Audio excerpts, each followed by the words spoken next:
ప్రతిపక్ష హోదా కావాలని చెప్పేసి అడుగుతున్నారు.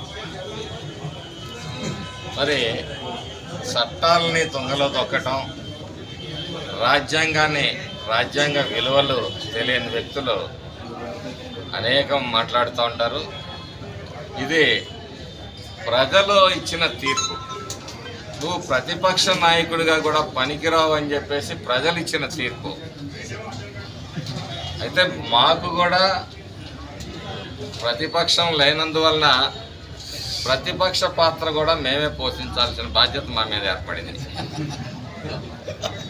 ఖచ్చితంగా ప్రజా సమస్యల పట్ల ప్రజల కొరకు మేము ప్రతిపక్ష పాత్ర కూడా పోషించడానికి తెలుగుదేశం పార్టీ శాసనసభ్యులు సిద్ధంగా ఉన్నారు.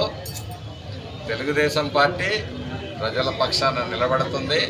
తెలుగుదేశం పార్టీ ప్రతి శాసనసభ్యుడు కూడా ప్రజా సమస్యల్ని అసెంబ్లీలో ప్రస్తావించడానికి వెనుకాడరు. మా సొంత పార్టీ అయినప్పటికీ కూడా ప్రజా సమస్యల్ని ఖచ్చితంగా మరి మా ముఖ్యమంత్రి గారి దృష్టికి తీసుకొస్తాము.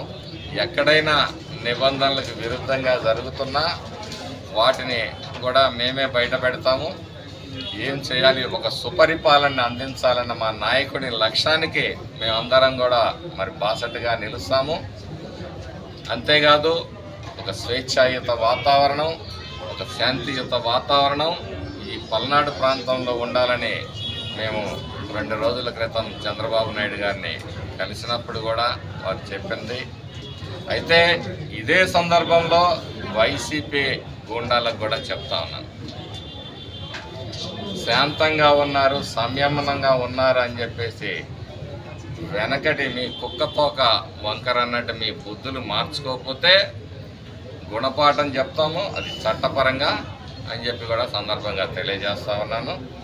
మరి ఆయనకి ప్రతిపక్ష పాత్ర అనర్హుడు అని చెప్పేసి ప్రజలు ఇచ్చిన తీర్పుని మరి ప్రజాస్వామ్యంలో మరి మా బాబు గారు ఏం ఆలోచిస్తారో నేను తీసుకునే నిర్ణయం కాదు. కాబట్టి ఆయన లేకపోయినా ప్రతిపక్ష పార్టీ పాత్ర వహించడానికి తెలుగుదేశం పార్టీ శాసనసభ్యులు సిద్ధంగా ఉన్నారు.